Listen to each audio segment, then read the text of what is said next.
आळीपाळीने शास्त्र वाचन स्तोत्राचे वाचन आपण करणार आहोत. स्तोत्र 91 याचं आळीपाळीने वाचन आपण करणार आहोत. स्तोत्र 91.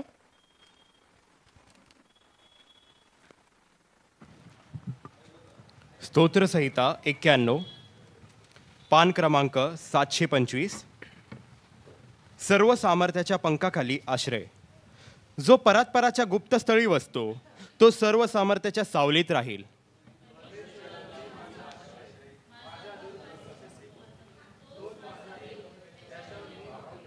कारण तो पारध्याच्या पाशापासून घातक मरीपासून तुझा बचाव करेल.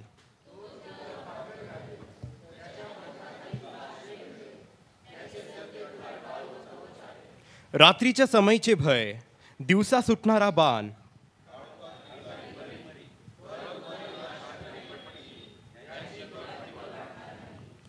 तुझ्या बाजूस सहस्त्रवदी पडले, तुझ्या उजव्या हातास लक्षवदी पडले, तरी ती तुला भिडणार नाहीत.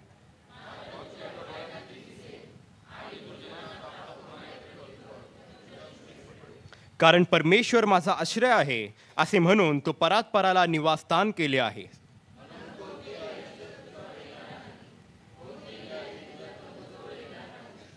कारण तुझ्या सर्व मार्गात तुझे रक्षण करण्याची तुझ्याविषयी तो आपल्या दिव्य दूतांना आज्ञा देईल.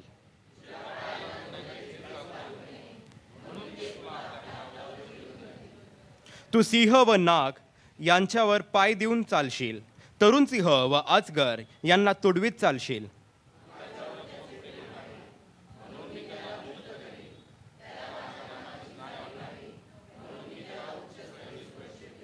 तो माझा धावा करील तेव्हा मी त्याला उत्तर देईल. संकट समयी मी त्याच्याजवळ राहीन. मी त्याला मुक्त करील, मी त्याला गौरव देईल. त्याला मी सिद्ध केलेल्या तारणाचा अनुभव घडवीन. परमेश्वर करो वाचले वचन आशीर्वादित हो. आमेन. यावेळेस अनुवादाचा ग्रंथ 24वा अध्याय आणि 6 ते 15 वचन आपण ऐकू. पान क्रमांक 249. अनुवाद 24, 6 ते 15.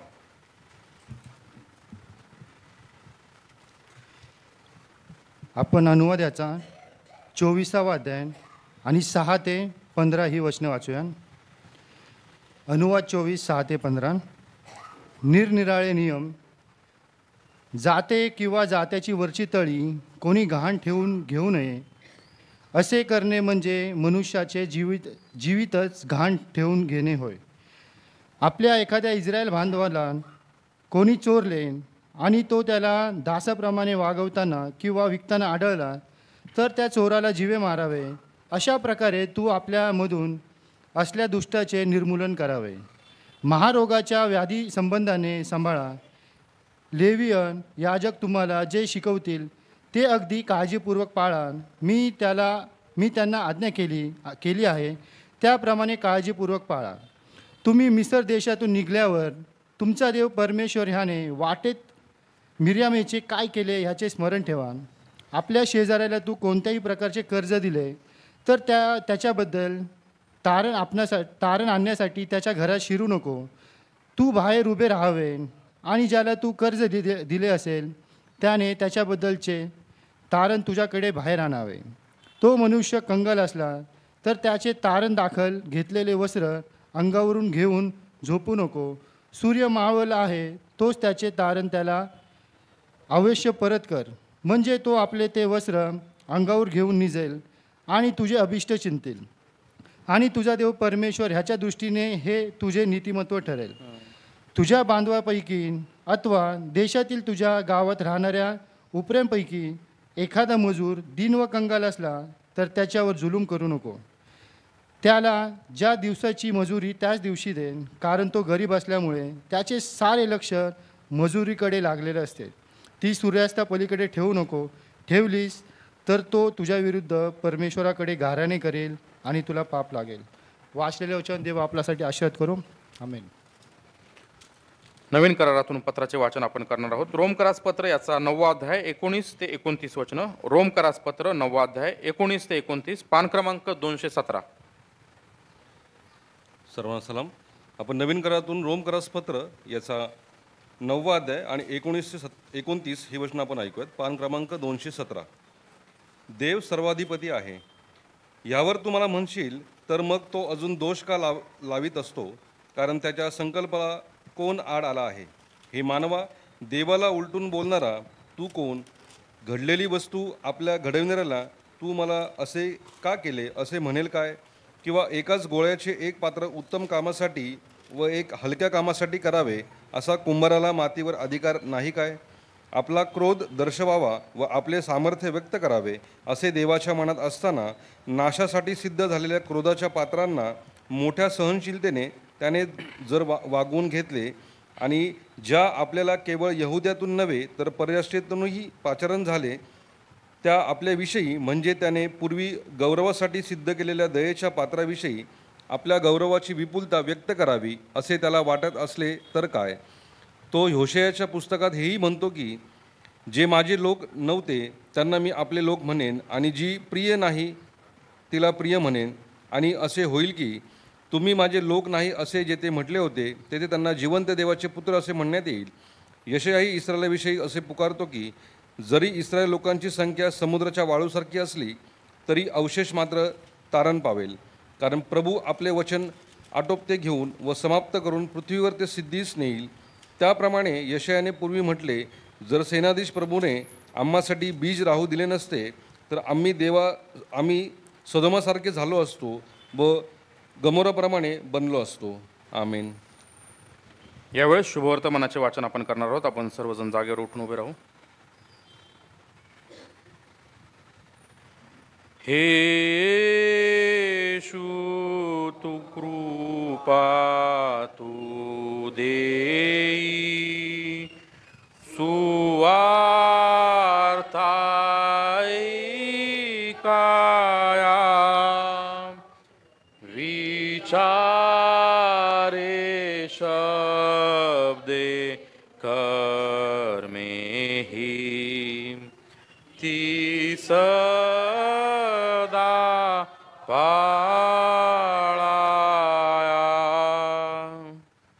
आजचं शुभवर्तमान मत्तयकृत शुभवर्तमान याचा 20वा अध्याय आणि 1 ते 16 वचनं आपण ऐकू. द्राक्षमळ्यातील कामकऱ्यांचा दृष्टांत. स्वर्गाचे राज्य कोणा एका घरधण्यासारखे आहे.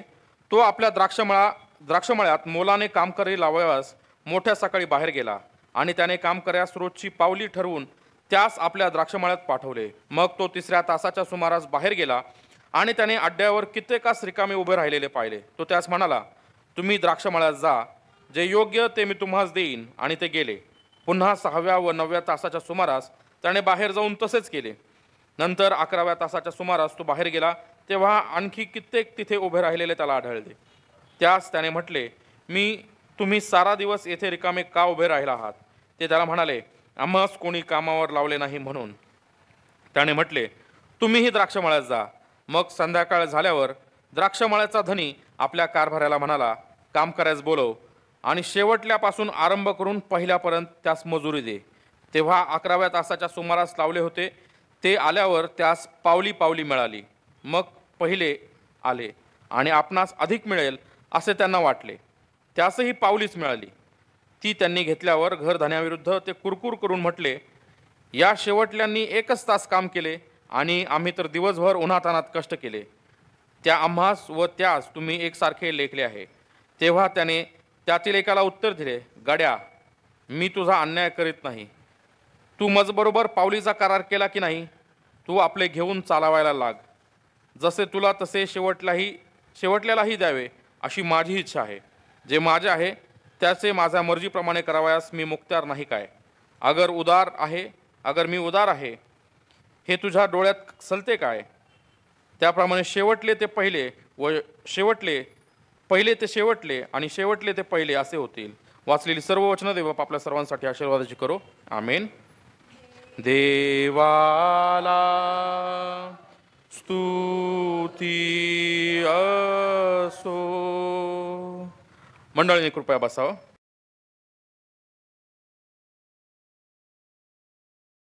असं आहे. त्या वचनाकडे आम्ही येतो. बोल प्रभू, आम्ही तुझे दास ऐकत आहोत. आम्हाला ऐकणारे कान, समजणारं मन आणि त्याप्रमाणे कृती करणारा अंतःकरण तू द्यावंस अशी आम्ही तुझ्याकडे प्रार्थना करतो. धन्यवाद प्रभू येशू ख्रिस्त याच्या नावाने मागितलं म्हणून तो ऐक. आमेन.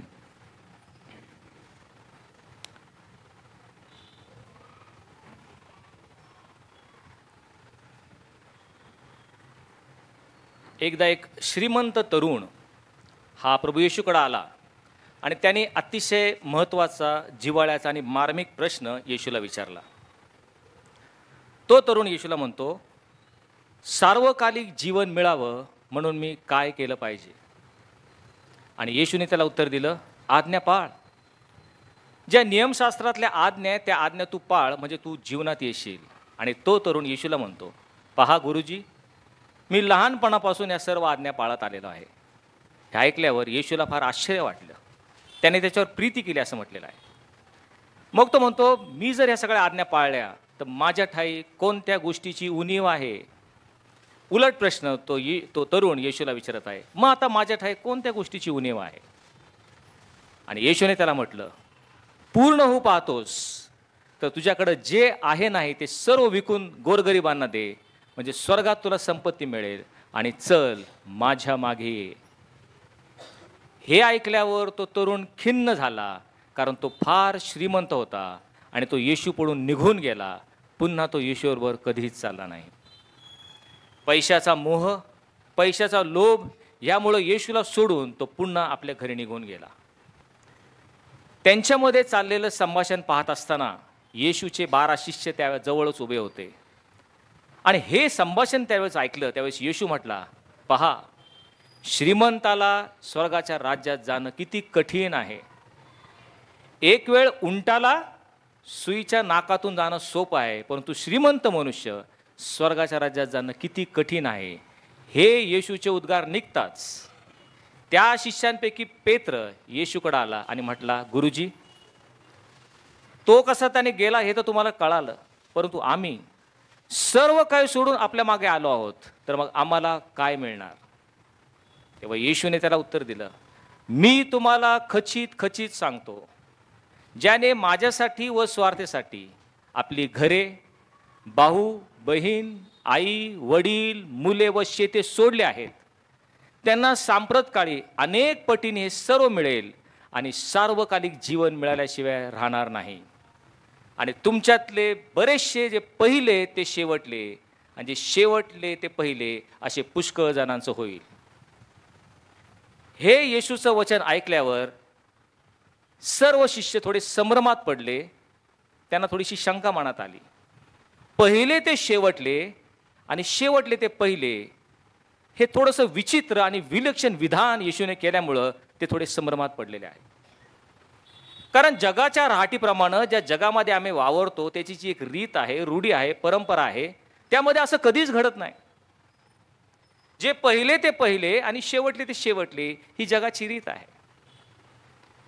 जे श्रीमंत आहेत, धनाढ्य आहेत, विद्वान आहेत, ज्ञानी आहेत, त्यांना समाजामध्ये उच्चभ्रू समजलं जातं, त्यांचा सन्मान केला जातो, त्यांना उच्च स्थानी बसवलं जातं, त्यांचं गौरव केलं जातं, कारण ते पहिले आहेत. जे गोर गरीब, रंजले गांजलेले, गरजवंत असे मात्र शेवटच राहतात. ही जगाची रीत आहे. पण येशू एक विलक्षण त्या ठिकाणी विधान करत आहे. जे पहिले ते शेवटले होतील आणि जे शेवटले ते पहिले होतील, हे समजलं नसल्यामुळं ते सर्व शिष्य थोडे साशंक होते. हे त्यांना समजून देण्यासाठी येशू म्हणतो, चला तर मी तुम्हाला एक गोष्ट सांगतो. पहिले ते शेवटले आणि शेवटले ते पहिले स्वर्गाच्या राज्यात कसे होतील त्यासाठी एक गोष्ट ऐका. आणि तो म्हणतो, एक धनी होता आणि त्याने आपल्या द्राक्षवेलीमध्ये, द्राक्षमळ्यामध्ये काम करण्यासाठी काही कामगार घेण्यासाठी तो बाहेर पडला. तो बाजारात गेला त्यावेळेस काही कामगार त्या ठिकाणी उभे होते. सकाळी 6ची वेळ होती. त्या कामगारांना तो म्हटला, माझ्या द्राक्षमळ्यात जाऊन काम करा. सकाळी 6 पासून संध्याकाळी 6 पर्यंत 12 तास तुम्ही काम केलं, त्याचे मी तुम्हाला 100 रुपये देईल. करार झाला, वचनबद्ध झाले, शब्द टाकला आणि ते सर्व कामगार 12 तासांसाठी 100 रुपये मिळवण्यासाठी द्राक्षमळ्यात काम करण्यासाठी निघून गेले. काही वेळाने 3 तासानंतर सकाळी 9 वाजता पुन्हा तो धनी बाजारात आला. त्याला आणखी काही कामगार दिसले. तो म्हटला, तुम्ही माझ्या द्राक्षमळ्यात काम करा. ते म्हटले, आम्ही करतो. तो धनी त्यांना म्हटला, त्याचा योग्य तो मोबदला तुम्हाला देईल, कारण तुमचे पहिले 3 तास गेलेले आहेत. तुम्ही आता 9 पासून संध्याकाळी 6 पर्यंत 9 तास तुम्ही काम करणार आहे. जो काय त्याचा मोबदला असेल तो मी तुम्हाला देईल. शब्द टाकला. ते सर्व काम करायला निघून गेले. किती देणार हे मात्र ठरलं नाही. पुन्हा 3 तासांनी 12 वाजता तो आला. आणखी काय कामगार तिथे होते. मग 12 ते 6 तास तुम्ही माझ्या द्राक्ष वेळेमध्ये काम करा असं म्हटल्यावर ते सर्व तयार झाले. तो म्हटला योग्य तो मोबदला जो काय असेल 6 तासाचा मी तुम्हाला देईल. त्या ठिकाणी करार झाला, वचनबद्ध झाले आणि ते देखील काम करण्यास गेले. पुन्हा 3 तासाने 3 वाजता तो आला. आता फक्त 3 तास काम राहिलं होतं, कारण 6 तासाला सर्वांची सुट्टी होणार होती. तो म्हटला 3 तास माझ्या द्राक्षामळ्यामध्ये तुम्ही काम करा, जो काय मोबदला असेल तो मी तुम्हाला देईल. ते पण काम करण्यासाठी गेले. आता संध्याकाळचे 5 वाजलेले आहेत. फक्त 1च तासाचं काम बाकी आहे. पुन्हा हा धनी बाजारात आला आणि त्याला आश्चर्य वाटलं. दिवसभर काही लोक कामाच्या शोधात अजूनही तिथे उभे होते. कामकऱ्यांना कामच मिळालं नव्हतं. आणि तो आश्चर्याने त्यांना म्हटला, दिवसभर तुम्ही रिकामे कसे? तुम्ही का काय काम करत नाही? ते कामकरी त्याला म्हटले, आम्हाला कुणीच कामावर घेतलं नाही, कुणीच आम्हाला रोजंदारीवर ठेवलं नाही. म्हणून निराश झालेले ते कामगार त्याला दिसले. त्याने मनात विचार केला, आता 1 तास काम करून ह्याला काय मोबदला देणार? तो द्राक्षमळ्याचा धनी त्यांना म्हटला, जा द्राक्षमळ्यात जा, एवढंच म्हटला. काम करा असं म्हटलं नाही, कारण 1 तासाचा तो काय मोबदला देणार? हे कामगार संध्याकाळी 5 वाजता द्राक्षमळ्यात गेले. त्यांनी विचार केला, 1 तास नुसते तो उभा राहून करायचं काय? चला, आपल्याला काही मोबदला मिळणार नाही, धन्याकडून काही प्रतिफळ मिळणार नाही, पैसा मिळणार नाही, पण 1 तास उगाच वाया घालण्यापेक्षा आपण काम करू. आणि कुठली अपेक्षा न धरता 1 तास त्यांनी 5 ते 6 काम केलं. 6 वाजता द्राक्षमळ्याचा धनी आला आणि तो म्हटला, सर्व कामगारांना बोलव. वेगवेगळ्या वेळेमध्ये कामासाठी आलेले कामगार त्यांना एकत्रित कर. काहींनी 12 तास काम केलं होतं, काहींनी 9 केलं होतं, काहींनी 6 तास, काहींनी 3 तास आणि शेवटच्याने 1च तास काम केलं होतं. तो म्हटला, आपला जो कारभार आहे त्यांना म्हटला, आता सर्वांना दिवसभराचा रोजगार, त्यांचं वेतन त्यांना तू दे. जगाच्या राहाटीप्रमाणे, रीतिरिवाजाप्रमाणे जे पहिले आले आहेत त्यांना वाटलं, आम्हाला आता प्रथम त्या ठिकाणी आमचं प्रतिफळ मिळणार, आमचं वेतन मिळणार. 12 तास काम करण्यासाठी 100 रुपये ठरले होते, आम्हाला तो 100 रुपये देणार. आणि म्हणून तो कारभारी देखील त्यांच्याकडे जायला निघाला. त्या धन्याने त्याला अडवलं आणि म्हटला, प्रथम त्यांच्याकडे जाऊ नकोस, जे शेवटी आलेत त्यांच्याकडे पहिलं जा आणि त्यांना वेतन दे. आणि सर्वांना थोडंसं आश्चर्य वाटलं, कारण जगात असं कधी होत नाही. जे शेवट आले त्यांचा शेवट विचार केला जातो. चर्चमध्ये पहिल्यांदा आले की पहिले बाकडे घेतले जातात, जे उशीर येतात त्यांना मागं उभं राहावं लागतं. ही रीत आहे जगाची. पण आमचा देव काही विलक्षण आणि विचित्र देव आहे. तो म्हणतो तसं नाही, जे शेवट आलेत ना त्यांच्यापासून सुरुवात कर, त्यांना वेतन दे. तो कारभारी गेला आणि ज्यांनी 1च तास काम केलं होतं, ज्यांना कसले पैशाची अपेक्षा नव्हती, त्यांना त्यांनी 100 रुपये दिले. 100 रुपये दिल्यावर त्यांना आश्चर्याचा धक्का बसला. जे काम 12 तास केल्यानंतर जे पैसे मिळतात ते आम्हाला 1 तास करूनच मिळाले. सर्वांनी पैसे घेतले आणि आनंदाने उड्या मारत आपल्या घरी गेले, कारण त्यांना 1 तासामध्ये 12 तासा कामाचे पैसे 100 रुपये मिळाले होते. सर्वांना देखील आश्चर्य वाटलं, असं कसं झालं? पण मग जगाची रीत त्यांना पुन्हा आठवली. 1 तासासाठी जर ह्यांना 100 रुपये मिळाले, तर मग 3 वाजता आलेले म्हटले, आम्ही 3 तास काम केलं, आम्हाला 300 मिळणार. जे 12 वाजता आले होते त्यांना वाटलं, आम्ही 6 तास काम केलं, आम्हाला 600 मिळणार. आणि सर्वात आनंदित सकाळी 6 वाजता आलेले झाले होते. ते म्हटले, आम्ही 12 तास काम केलं, आम्हाला किती मिळणार? 1200. कारण ही जगाची रीत आहे. त्या कारभाऱ्याने गेलं आणि धन्याने सांगितल्याप्रमाणे त्याने काय केलं, कधीही जरी आले असेल तर प्रत्येकाला 100 रुपयेच दिले. आणि त्या सर्वांनी घेतल्यावर जे पहिल्यांदा आले होते त्यांनी मात्र कुरकुर केली, त्या कारभाऱ्याकडे गाऱ्हाणं केलं, हे तुम्ही असं कसं काय करू शकता? आम्ही 12 तास काम केलं, आम्हाला पण तेवढंच वेतन की ज्यांनी 1 तासामध्ये काम केलं. तुम्ही आम्हाला खालच्या पातळीवर आणलेलं आहे, तुम्ही आम्हाला त्यांच्या लेवलला, त्यांच्या पातळीवर आणून बसले. हा आमच्यावर अन्याय आहे. अन्यायी देव या विषयावर आपण आज थोडा विचार करूयात. प्रियानो, तुम्ही सारासार विचार करा. तुम्ही जर त्यांच्या जागी असता, ज्यांनी 12 तास काम करून फक्त 1 तास काम करणाऱ्यासारखंच वेतन मिळालं, त्या कारभाऱ्याने अन्याय केला असं तुम्हाला वाटलं नसतं काय? होय, हा सरळ सरळ अन्याय आहे. वेगवेगळ्या वेळेस काम केलेलं आहे.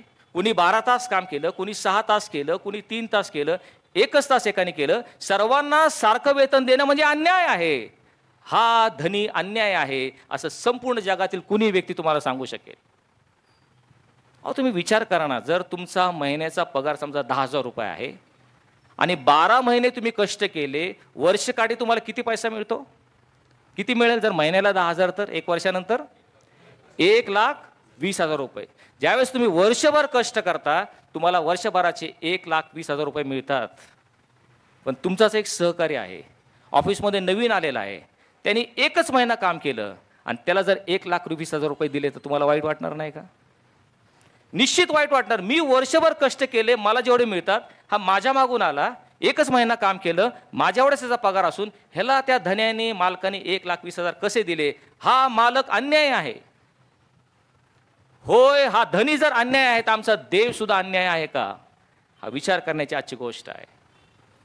आमचा देव अन्याय आहे कारण त्याने काय केलेलं आहे? सर्वांना सारखंच वेतन दिलं. एकाने जास्त केलं, एकाने कमी कष्ट केले, पण वेतन सारखंच मिळालं. देवा, तू आमच्यावर अन्याय केलेला आहेस. ख्रिस्ती विश्वासणारे म्हणून हा विचार कधी तुम्हाला स्पर्श करतो का?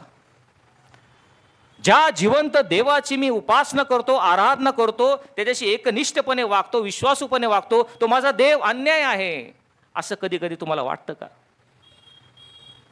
होय परमेश्वरा, मी तुझ्याशी धार्मिकतेने वागलेलो आहे, मी तुझ्याशी एकनिष्ठपणे विश्वासाने वागलो, तुझ्याशी मी कटिबद्ध झालो, तुझे वचन मी पाळले, पण माझा शेजारी ज्याला खरा देव ठाऊक नाही, मार्ग सत्य व जीवन हे माहीत नाही, त्याला माझ्यापेक्षा आशीर्वादित तू केलेला आहेस.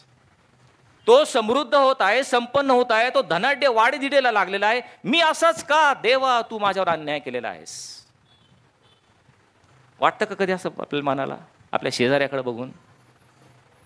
तुझ्याशी एकनिष्ठ असून सुद्धा मला ही वागणूक का? प्रभू, मी मनोभावे तुझी सेवा करतो, तुझ्या मार्गामध्ये मी चालतो, तुला संतुष्ट करणारे जीवन मी जगतो, तू त्या मनुष्याची प्रार्थना ऐकतोस आणि मी इतके वर्ष तुझ्याकडे प्रार्थना करत आहे, माझ्या प्रार्थनेला तू उत्तर देत नाहीस. देवा, सहसा अन्याय, तू माझ्यावर अन्याय का करतोस? हे परमेश्वरा, मी तुझ्याशी अतिशय प्रामाणिक आहे, रोज तुझं वचन वाचतो, प्रार्थना करतो, मी दानधर्म केलेला आहे, परोपकार केलेला आहे, तुझ्या दृष्टिकोनातून योग्य ते जीवन मी जगतो, पण माझा सहकारी ज्याला ख्रिस्त ठाऊक नाही, जिवंत देवाची त्याला ओळख नाही, माझ्या अगोदर त्याला प्रमोशन मिळालेलं आहे, माझ्या अगोदर त्याला इन्क्रीमेंट मिळाली आणि माझी होती ती नोकरी मला गमवावी लागली, मला नोकरीवरून काढून टाकलं. देव हा अन्याय नाही का? आलाय का कधी विचार आपल्या मनामध्ये? दुसरे जण समृद्ध आणि संपन्न होत आहे, मी तुझ्याशी एकनिष्ठ राहून सुद्धा, विश्वासाने तुझ्याशी वागून सुद्धा माझ्यावर तू असा अन्याय का करतोस? दुसरे आशीर्वादित, पण मी मात्र तसाच. होय, मी दर रविवारी चर्चला जातो, प्रार्थना करतो, लेंथमध्ये 40 दिवस मी उपवास केलेला आहे, माझा शेजारी वाढीदिडीला लागलाय, मी 10 बाय 10च्या खोलीत राहतो. परमेश्वरा, त्याला तू आत्ताच नवीन फ्लॅट घेऊन दिलास, तो बंगल्यात राहायला गेलेला आहे, माझ्या मागून येऊन माझे ते समृद्ध झालेले मी पाहतोय. देवा, तुझ्याशी सेवा करून सुद्धा तू माझ्यावर असा अन्याय का करतोस? मी प्रामाणिकपणे तुझ्याशी वागलो आणि मला कॅन्सरसारखा दुर्धर रोग तू दिलास. तो माझा सोबती बघ, व्यसनाधीन आहे, रोज सिगरेट ओढतो, दारू पितो, इतके वर्ष झाले त्याला काहीच होत नाही, मी काही न करता मला कॅन्सर. असं का देवा, तू माझ्यावर अन्याय का करतोस? आमचा देव अन्याय आहे का? जे कामगार त्या ठिकाणी 12 तास काम केलं, त्यांचे ह्या धन्याविषयी 3 गाऱ्हाणे, 3 कुरकुर किंवा 3 तक्रारी होत्या. त्या तक्रारी कोणत्या, त्या थोडं पाहण्याचा आपण प्रयत्न करूयात. त्यांना का वाटलं हा कारभारी अन्याय आहे, आम्हाला का वाटतं आमचा देव अन्याय आहे? 3 तक्रारी, याच्याकडे थोडंसं लक्ष देण्याचा प्रयत्न करूयात. सर्वात पहिली गोष्ट, ज्यांनी 12 तास काम केलं, दिवसभर काम केलं, पण त्यांना फक्त 100 रुपये मिळाले, त्यांना वाटलं आमच्या मालकाने आम्हाला अधिक आमच्याकडे देणं आहे, असा गैरसमज त्यांचा झालेला आहे, हे आम्ही लक्षात ठेवलं पाहिजे. त्यांना असं वाटलं या मालकाने आम्हाला अधिक देणं आहे, त्याने आम्हाला अधिक दिलं पाहिजे. वास्तविक पाहता त्या धन्याने दिवसाच्या सुरुवातीस त्यांच्याशी करार करून ठेवला होता, 12 तास काम आणि 100 रुपये ते त्यांना मिळाले होते. त्यांच्या हक्काचे, अधिकाराचे पैसे त्यांना मिळाले होते. पण जेव्हा दुसऱ्यांना जास्त पैसे दिले, ह्यांना काय वाटलं, जे आम्हाला मिळाले त्यापेक्षा अधिक आम्हाला मिळालं पाहिजे. ही एक भयंकर घोड चूक त्या कामगारांकडून झालेली आहे. एक मोठी अपेक्षा ते त्या धन्याकडून करत आहेत, आम्हाला दिलं त्यापेक्षा अधिक द्यावं अशी अपेक्षा त्यांनी धरलं, आणि फार धोकादायक आहे या ठिकाणी आपण पाहत आहोत. ख्रिस्ती विश्वासणारे म्हणून आम्ही सुद्धा कधी कधी अशा प्रकारे धोकादायक निर्णय घेतो किंवा आमचे धोकादायक विचार असतात. हे परमेश्वरा, मी तुझा ख्रिस्ती विश्वासणारा आहे आणि म्हणून इतरांपेक्षा तू मला अधिक दिलं पाहिजेस. मला तू समृद्ध केलं पाहिजेस, संपन्न केलं पाहिजेस, मला तू आशीर्वादित केलं पाहिजेस, कारण मी तुझ्या संगती राहणार आहे, तुझं शास्त्र वाचणारा, तुझी प्रार्थना करणारा, तुझी आज्ञा पाळणारा. आणि म्हणून तू माझ्याकडे चांगली दृष्टी दाखवली पाहिजेस, दयेने माझ्याकडे बघितलं पाहिजे, मला अधिक प्रतिफळ दिलं पाहिजे. माझा शेजारी जो ख्रिस्तीत तर आहे, विधर्मी आहे, त्याला ख्रिस्त माहीत नाही, ह्याच्यापेक्षा अधिक पुरवठा तू मला केला पाहिजेस, असा हक्क आणि अधिकार आम्ही जर त्याच्याकडे दाखवत असो तर आम्ही त्या 12 तासांच्या त्या कामगारांसारखे आहोत, जे अधिकची अपेक्षा करतात. ठरलेल्या सेवेपेक्षा अधिक आम्हाला द्यावं अशी त्यांची इच्छा आणि अपेक्षा असते. आम्हाला तो अधिक दे. प्रियांनो, जे काय परमेश्वराने आम्हाला दिलेलं आहे त्यापेक्षा अधिकची अपेक्षा आम्ही करू शकत नाही. होय, आम्ही इतरांना क्षमा करावी हा त्यांनी आम्हाला लावून दिलेला नियम आहे, पण जर आम्ही इतरांना क्षमा केली तर परमेश्वरा तो आम्हाला अधिक दे, आमच्यावर तो अधिक आशीर्वाद पाठव, ही अपेक्षा धरणं चुकीचं आहे. कारण येशूने काय म्हटलेलं आहे, जशी मी तुम्हाला क्षमा केली तशी तुम्ही इतरांना क्षमा करा. हे त्या वचनामध्ये कटिबद्ध आहे, त्या करारामध्ये झालेलं आहे. तुम्हाला काही न मागता, कुठली अपेक्षा न धरता इतरांना क्षमा करणं क्रमप्राप्त आहे. त्यासाठी तू अधिक मला काहीतरी द्यावं अशी अपेक्षा धरणं चुकीचं आहे. येशूने म्हटले, तुम्ही आपल्या बंधूला 7च्या 70 वेळा क्षमा करा. ती आम्ही केलीच पाहिजे. त्या बदल्यात प्रभू आम्हाला अजून काहीतरी देईल ही अपेक्षा धरणं चुकीचे आहे.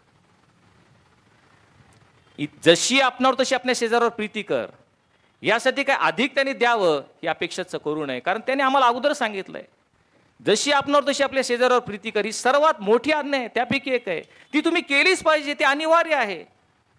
ख्रिस्ती विश्वासणारे म्हणून कसलीही अपेक्षा न धरता इतरांवर प्रीती करणं हे तुमचं कर्तव्य आहे आणि हे ते आपण बजावलंच पाहिजे. त्यासाठी अधिक त्याच्याकडून अपेक्षा करायची हे चुकीचं आहे. आम्ही इतरांवर दया केली म्हणजे प्रभू आम्हाला काहीतरी विशेष देईल असं आम्ही समजू नये. कारण तो म्हटलेला आहे, जसा तुमचा स्वर्गीय पिता दयाळू आहे तसे तुम्हीही दयाळू व्हा.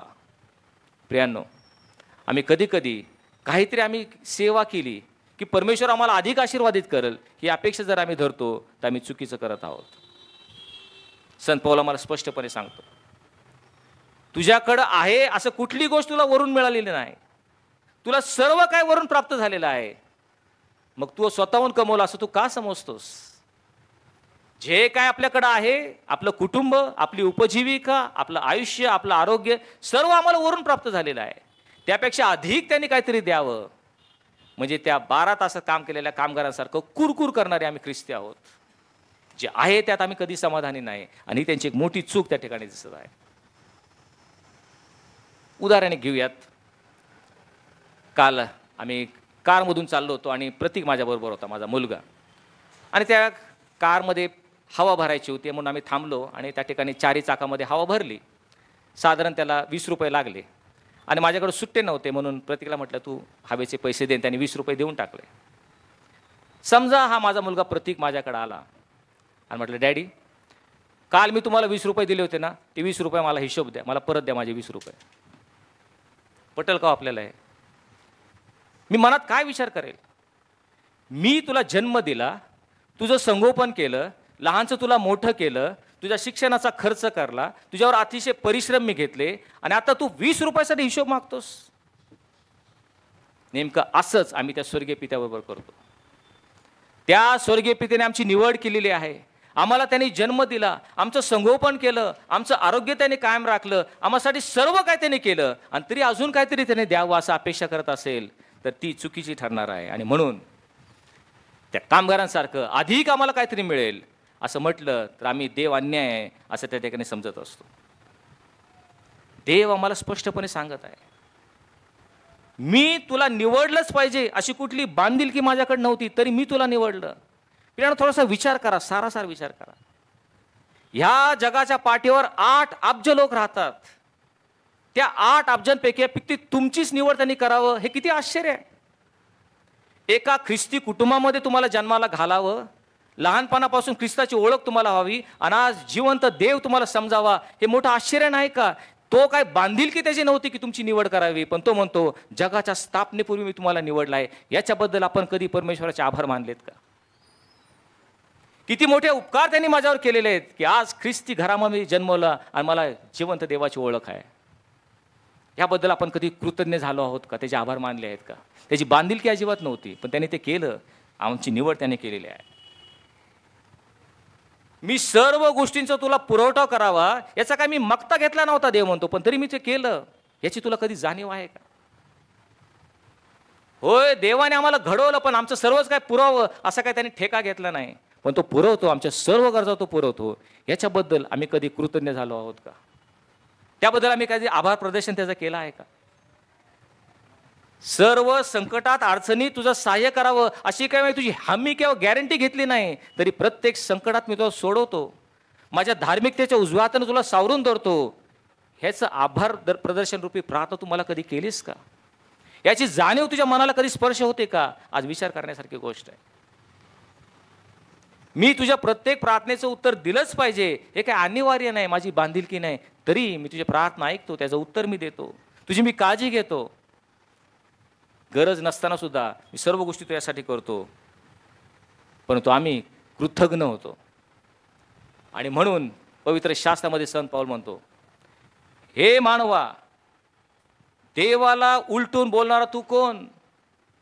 घडलेली वस्तू घडविणाऱ्याला तुम्हाला असं का घडवलं असे म्हणेल काय? एकाच चिखलाच्या गोळ्याचं एक पात्र चांगल्या कामासाठी आणि एक पात्र हलक्या कामासाठी करावं असं त्या कुंभाराला मातीवर अधिकार नाही काय? अनेक वेळा आम्ही देवाला उलट प्रश्न करतो, हे देवा तुम्हाला असं का घडवलं? बघ तो कसा आहे, त्याला किती छान कलागुण दिलेत, तो किती वर चाललेला आहे, तो किती श्रीमंत आहे, मी असा का? आम्हाला कुठलाच अधिकार पोहोचत नाही, कारण तो घडविणार आहे, आम्ही घडविलेली वस्तू आहे. घडलेली वस्तू घडविणाऱ्याला उलट प्रश्न करू शकत नाही. तो कुंभार आहे, आम्ही त्याच्या हातामध्ये माती आहोत. कोणाला हलक्या कामासाठी करायचं, कोणाला उत्तम कामासाठी करायचं त्याच्या हातात आहे. तू मला हलकं काम का दिलं? मी अशी सेवा करतो, त्याला उत्तम सेवा का? तो पदाधिकारी का? मी असं का? त्याला उलट प्रश्न आम्ही करू शकत नाही. सर्वस्वी त्याच्या हातामध्ये. आणि म्हणून आम्ही देवापासून अधिकची अपेक्षा करणं म्हणजे त्या 12 तास केलेल्या कामगारांसारखं कुरकुर करण्यासारखं आहे. ही त्यांची पहिली चूक. दुसरी चूक त्या कामगारांनी काय केली? जे पहाटे 6 पासून संध्याकाळी 6 पर्यंत 12 तास काम केलं, ज्यांनी फक्त 1च तास काम केलं त्यांच्याशी आपली तुलना केली आणि सर्वात मोठी घोडचूक त्यांची झालेली आहे. एकमेकाशी तुलना करणं. आणि हीच अनेकदा आमच्या बाबतीत देखील घडतं. मंडळीमध्ये आम्ही एकमेकाशी तुलना करतो, तो असा तर मी तसा. 12 तास काम करून 100 रुपये मिळाले होते, पण ते तुलना करू लागले. त्यांना 100 रुपये, मग आम्हाला जास्त का नाही? ही तुलना केल्यामुळं ती चूक त्यांची झालेली आहे असं आपण या ठिकाणी पाहत आहोत. होय, अनेक वेळा इतरांबद्दल आम्हाला हेवा वाटतो, मनामध्ये राग येतो, द्वेष येतो. कारण का माहिती आहे का? का ते चिडले? 1 तास काम केलं त्यासाठी त्यांना पैसे दिले याबद्दल ते चिडले नाही बरं का. त्यांची राग काय होता, संताप काय होता? आमचे एवढे पैसे दिले म्हणून ते रागवले. हे लक्षात घ्या. 1 तास काम केलं म्हणून त्यांना जर 10 रुपये दिले असते तर ते काय बोलले नसते. त्यांनी 1 तास काम केलं, आम्ही 12 तास काम केलं, आमचे एवढे 100 रुपये त्यांना दिले, आमच्यासारखं तुम्ही त्याला लेखलं म्हणून ते संताप केले, म्हणून ते रागवले. आणि हेच आमच्या बाबतीत देखील अनेक वेळा घडतं. मनुष्य स्वभाव असा आहे, तुला मिळालं म्हणून दुःख नाही, पण माझ्यापेक्षा अधिक मिळालं मग कुठंतरी आम्हाला खुपतं, ते आम्हाला वाईट वाटत नाही. बरेचदा असं होतं, मग आम्हाला द्वेष येतो. मी शिडीवर चढत आहे, बाजूचा पण शिडीवर चढायला लागला, दुःख वाटत नाही, वाईट वाटत नाही. पण शिडीवर चढता चढता माझ्यावर गेला, मग मात्र राग येतो. मग कुठंतरी आम्हाला दुःख होतं, अरे माझ्यावर कसा काय गेला? हितच आपल्याला कुठंतरी खुपतं, झोमतं आम्हाला, माझ्या पुढं कसा काय? तेच त्या कामगारांचं झालंय. आपण पैसा मिळवत असतो, दुसऱ्यांनी पैसा मिळवला, मिळू दे, काय वाटत नाही. पण माझ्यापेक्षा अधिक मिळवायला लागला, मग मात्र आम्हाला त्याच्याबद्दल राग येतो, द्वेष येतो. ही आमची मनुष्य स्वभाव आहे. हेच त्या कामगारांनी केलं, हेच आम्ही सुद्धा करतो. मला थोडंसं मानाचं पद मिळालं, प्रतिष्ठा मिळाली, मला आनंद होतो. दुसऱ्याला दिली तरी हरकत नाही, पण माझ्यावर चढ जायला नको. माझ्यावर चढ गेला की मग मला राग येतो. आणि हे ज्यावेळेस झालं त्यावेळेस त्या कामगारांनी काय केलं माहिती आहे का? त्यांनी तो कायदाच बदलण्याचा प्रयत्न केला. जी ॲग्रीमेंट झाली होती, धन्याशी जो करार झाला होता तोच बदलण्याचा प्रयत्न केला. होय धनी, 12 तासाचे 100 रुपये होते खरं, करार ठरला होता, पण आता आम्हाला करार बदलून पाहिजे. त्यांना 100 दिले तर आम्हाला 1200 पाहिजेत. करार बदल, तू ॲग्रीमेंट बदलून टाक. असं म्हणण्याचं धाडस, कृतज्ञता त्या कामगारांची होती. आमची देखील आहे. आम्ही कोणी वेगळे नाहीत. ज्यावेळेस इतर जर वरचढ चाललेले आहेत, आमच्यापेक्षा वर चाललेत, त्यांची मागून येऊन ते आम्हाला तिकट होत आहेत, आम्ही देवाला म्हणतो करार बदलून टाक. आमच्यापेक्षा यांना वर कसं नेतोस, हीच आमची मनोवृत्ती असते. पण या ठिकाणी एक महत्त्वाचा मुद्दा आपण समजून घेऊयात. ज्यावेळेस ह्या 1 तास काम करणाऱ्यांना 100 रुपये दिले, त्यावेळेस ज्यांनी 12 तास काम केलं होतं त्यांना दिलेल्या पगारातून कुठलाही हात त्या धान्याने लावला नाही. त्यांचं काढून ह्यांना दिलं नव्हतं. ही महत्त्वाची गोष्ट आपण लक्षात ठेवूया. जर ह्या 1 तास काम करणाऱ्यांना पैसा द्यायचा असेल, ह्यांचे 100 रुपयातले काढून जर ह्यांना 20 रुपये दिले असते तर मी समजू शकतो. तुमचे पैसे तुम्हाला मिळालेले आहेत, तुमचा करार पूर्ण झालेला आहे, मग ह्यांना दिलं तुमच्या पोटात का दुखतं? आणि हेच आमचं देखील होत असतं. इतरांना दिल्यामुळं आम्ही कुठं कमी होत नाही, आमची श्रीमंती कमी होत नाही, आमचे आशीर्वाद कमी होत नाहीत, पण त्याला दिलं त्यामुळे आम्ही कुरकुर करू लागतो. मला तर आहे पण त्याला माझ्यापेक्षा कमीच पाहिजे, माझ्यापेक्षा जास्त नको. आणि म्हणून परमेश्वर आम्हाला आशीर्वादित करतो, पण इतरांना आशीर्वाद द्यायला लागला की आम्हाला दिलेले आशीर्वाद याचा विसर आम्ही पडतो, त्याकडे आम्ही लक्ष देत नाही. परमेश्वराने आम्हाला किती सुखी ठेवलेलं आहे, आम्हाला किती आरोग्यदान दिलेलं आहे, परमेश्वराने आम्हाला किती आशीर्वादित केलेलं आहे, हे आम्ही विसरतो. आणि दुसऱ्यांकडे बघून आम्ही स्वतःला कमी लेखून आम्ही कुरकुर करतो, निराश होतो, चिंताक्रांत होतो. हाच आमचा मनुष्य स्वभाव आहे. ख्रिस्ती विश्वासणारे ह्याच्यामुळं त्यांची ऱ्हास होत चाललेली आहे, दैन्य अवस्थेमध्ये आलेले आहे.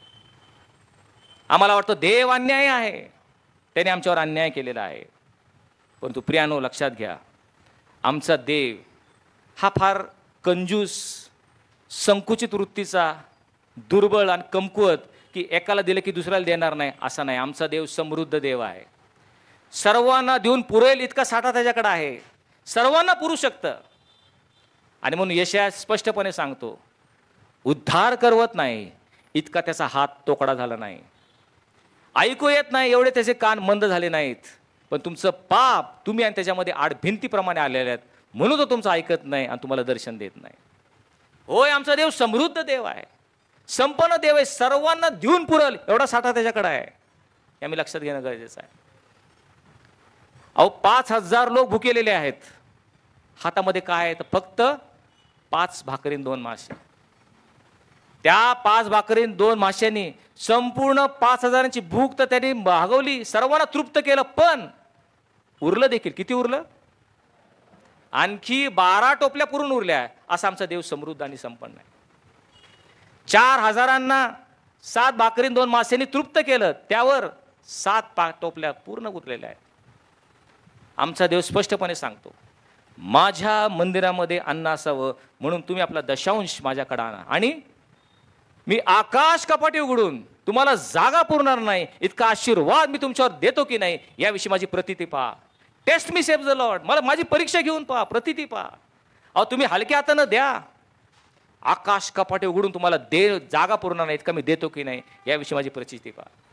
असा आमचा देव समृद्ध आणि संपन्न आहे. पण इतरांना द्यायला लागलं की आमची संकुचित वृत्तीमध्ये येते, आम्हाला त्यांचा हेवा वाटू लागतो, त्याच्याविषयी द्वेष निर्माण होतो. हे आमचा मनुष्य स्वभाव आहे आणि हे आम्ही कुठेतरी सोडलं पाहिजे. पहाटे 6 वाजता मजूर जेव्हा 5 वाजता रुजू झाले, त्यावेळेस त्यांनी तुलना करू लागले, आणि तुलना अतिशय वाईट आहे. ज्याचं अभिवचन परमेश्वराने आम्हाला दिलंच नाही ते तो आम्हाला कधी देणार नाही. एक लक्षात घ्या, परमेश्वराने आम्हाला काही अभिवचनं दिलेले आहेत. पवित्र शास्त्रामध्ये आम्हाला काही वचनं दिले आहेत की आम्ही तुम्हाला हे देऊ, पण जे परमेश्वराने सांगितलं की आम्ही देणारच नाही, त्यावेळेस आम्ही मागायला गेलो तर आमची चूक होती, हे आम्ही लक्षात ठेवलं पाहिजे. उदाहरणार्थ, तुमच्यावर कधी संकट येणार नाही, अरिष्ट येणार नाही, तुम्ही समृद्ध आणि संपन्न व्हाल, तुमची भरभराट होईल, असं कुठं नवीन करारात लिहिलंय का? नाहीच लिहिलं. मग हे जर आम्ही अपेक्षा केली तर आम्ही चुकीची अपेक्षा करत आहोत. परंतु होय, येशू ख्रिस्त स्वतः म्हटलंय, जगात तुम्हाला क्लेश होतील, पण धीर धरा, कारण मी जगाला जिंकलेला आहे. ख्रिस्ती विश्वासणारे असलो तर या जगामध्ये अरिष्ट आहेत, संकट आहेत, प्रतिकूल परिस्थिती आहे, त्या ठिकाणी आर्थिक ओढाताण, हे सर्व काय आहे, परंतु एक अभिवचन त्याने आम्हाला दिलेलं आहे, मी तुझी परीक्षा तुझ्या शक्तीपलीकडे घेणार नाही, हे मात्र काळ्या दगडावरची रेघ, हे आम्ही लक्षात ठेवलं पाहिजे. कितीही आमच्यावर अरिष्ट आले तरी माझ्या शक्तीपलीकडे माझी परीक्षा जाऊ देणार नाही, हे त्याचं अभिवचन आहे आणि तो पूर्ण करणार, हे आम्ही लक्षात घेणं गरजेचं आहे. तुमच्या पुढं कुठले शत्रू येणार नाहीत, तुला कोणी विरोधक नसतील, तुला कुठलाही त्रास होणार नाही, तुझ्यावर कुठले खोटे आरोप होणार नाही, असं कधी लिहिले का शास्त्रामध्ये? नाही लिहिलं. मग अशी अपेक्षा करणं पण चुकीचं आहे.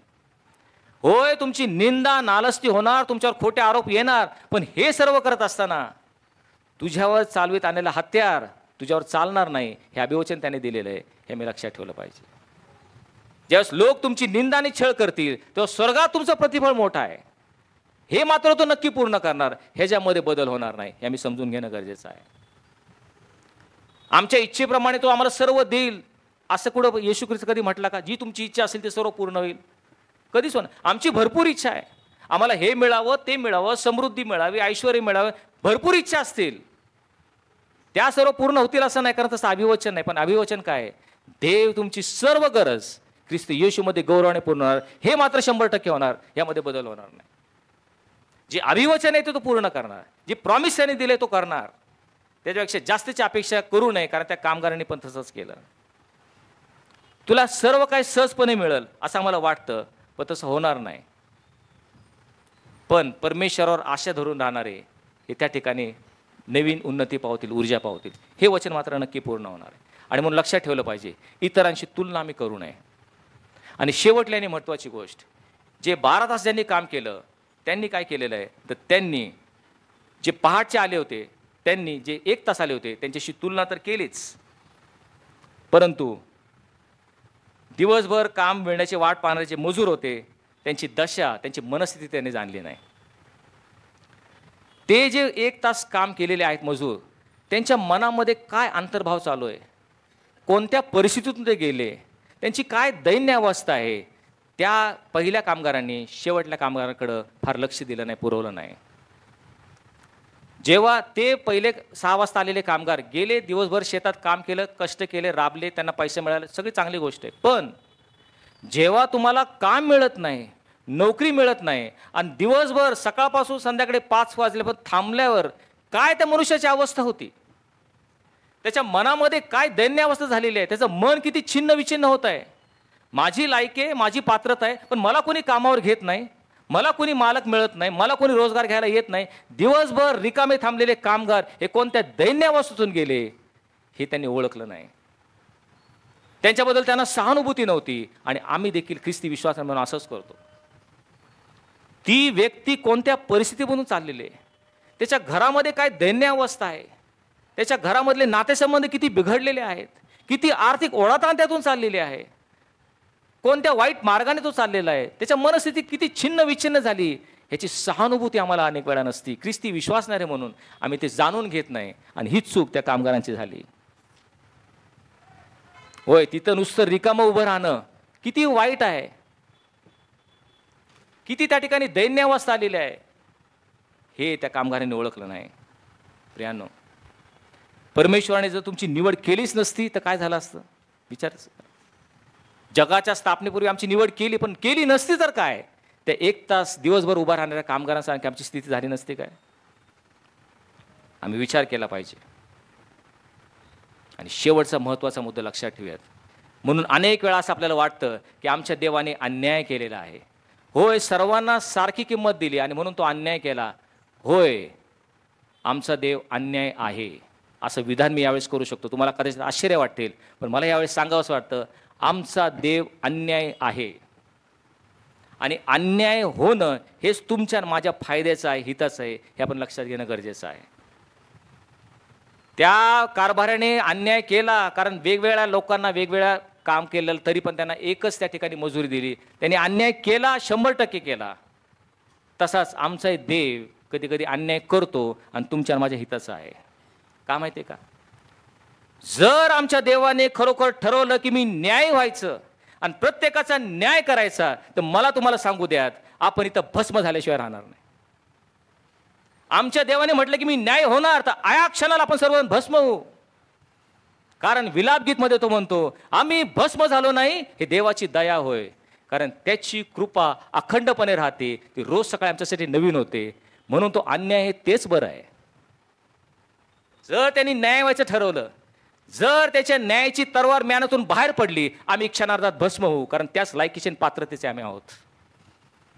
पण तो अन्याय आहे म्हणजे तो दयाळू आहे, कृपाळू आहे, तो क्षमाशील आहे, मंदक्रोध आहे. आमच्या पापांच्या राशेच्या रास चढली तरी तो आमच्यावर दया करतो. हे अन्याय असणं देवा, हेच माझ्या हिताचं आहे. पण तू जर न्याय व्हायचं ठरवलं तर मी राख आहे, क्षणार्धात मी भस्म होईल. आपण कधी विचार केला अशा दृष्टिकोनातून? आमचा देव अन्याय हेच बरं आहे. कारण का माहिती आहे का? कालवरीकडं पहा. त्याचा एकुलता एक प्रिय पुत्र मानवी देह धारण करून ह्या जगामध्ये आला. 33.5 वर्ष पित्याच्या इच्छेप्रमाणे तो जगला, वावरला. पित्याला संतुष्ट करणारं जीवन तो जगला. बाप्तिस्म्याच्या वेळेस पिता म्हणतो, हा माझा परमप्रिय पुत्र, ह्याच्याविषयी संतुष्ट आहे. ज्यावेळेस तो वधस्तंभावर गेला, संपूर्ण जगाचं पाप त्याच्यावर लादलं होतं, त्यावेळेस तो जरी परमप्रिय पुत्र असला तरी त्यावेळेस जगाचं पाप हरण करणारा देवाचा कोकरा म्हणून वधस्तंभावर गेल्यावर पिता स्वतः त्याला परान्मुख झाला. पित्याने आपल्या पुत्राकडे दुर्लक्ष केलं, पाठ केली. पित्याने पुत्राचा त्याग केला, देवाने देवाचा त्याग केला, कारण त्याच्यावर पाप लादलं गेलं होतं. आणि म्हणून हा प्रभू येशू ख्रिस्त, जो पिता त्याला इतका प्रिय होता, आयुष्यात एकदाच मोठ्याने आरोळी मारून आक्रोश करून म्हणतो, माझ्या देवा तू माझा त्याग का केलास? जेव्हा जगाच्या पापाचं ओझ त्या पुत्रावर पाहिलं, पित्याने पुत्राचा त्याग केला. आणि प्रियांनो, जर पित्याने पुत्राचा त्याग केला, आपल्या एकुलत्या एका पुत्राची गय केली नाही, मग तुमच्या माझ्यावर पाप पाहिलं असल्यावर तो माझी गय करेल का? जर त्या परमेश्वराने ठरवलं सर्वांबद्दल न्याय व्हायचं, तुमच्या माझ्यावर पाप पाहिल्यावर मरणदंडाची शिक्षा तो देणार नाही का? पण देव अन्याय तेच बरं आहे. पापांची आमची क्षमा करतो, वाट पाहतो, संधी देतो. हा अन्याय तो आमच्यावर करतो म्हणून बरं. कारण तो जर न्याय व्हायचं ठरवलं तर पुत्राला जर त्याने सोडलं नाही, तुम्हाला मला सोडेल का? प्रियांनो, देव थोडा अन्याय करतो हेच बरं आहे. कारण त्याने जर न्याय करायचं ठरवलं तर मग पवित्र शास्त्र आम्हाला सांगतं, सर्वांनी पाप केला आहे आणि देवाच्या गौरवाला ते अंतरले आहेत. तुम्ही आणि मी या ठिकाणी सर्व पापी आहोत. कुणी एकही पाप केलं नाही, निष्पाप आहे असं कुणी आहे का? हात वर करूयात. जर नसेल तर मग मला तुम्हाला सांगू द्यात. पवित्र शास्त्र आम्हाला सांगतं, देवाचं वचन म्हणतं, पापाचं वेतन मरण आहे. आणि देव म्हटला, मी न्याय व्हायचं ठरवलं, आम्ही जे पापी आहोत आम्हाला कोणचं वेतन मिळणार? अग्नीचा सरोवर हे आमच्यासाठी ठरलेलं आहे. पण हे परमेश्वरा, तू फार न्याय नाहीस, हेच आमच्यासाठी बरं आहेस. कारण तू जर न्याय व्हायचं ठरवलंस तर अग्नीचा सरोवर हे आमच्यासाठी खुलं आहे, कारण आम्ही सर्वजण पापी आहोत. असा आमचा अन्याय देव. आणि म्हणून त्याबद्दल आपण त्याचे आभार मानूयात की त्याचा न्याय तो आतापर्यंत प्रगट करत नाही, त्याची न्यायाची तरवार अजून त्याने उपसली नाही, नाहीतर आपण त्या अग्नीच्या सरोवरात जाणार आहोत. तो थोडा अन्याय तेच बरं आहे. कारण तो काय म्हणतो माहिती आहे का? सूड घेणं मस्कड आहे, सूड घेणं मस्कड आहे. देवाच्या क्रोधाला वाट द्या, सूड गुगू नका, कारण सूड घेणं देवाकडे आहे. जर तो न्याय व्हायचं ठरवलं, तुमचा मला सूड घ्यायचा ठरवला, तर आम्ही कुठं राहणार आहोत? आणि म्हणून लक्षात ठेवूयात, आमचा देव अन्याय तोच बरा आहे. प्रियानो, स्तोत्र 103 10 म्हटले, आमच्या पातकांच्या मनाने त्याने आम्हाला शासन केलं नाही, आमच्या दुष्कृत्याच्या मनाने त्याने आम्हाला प्रतिफळ दिलं नाही. कारण जसं पृथ्वीच्यावर आकाश फार उंच आहे, तशी त्याची दया त्याचे भय धरणाऱ्यावर विपुल झालेली आहे. आमचा देव अन्याय आहे.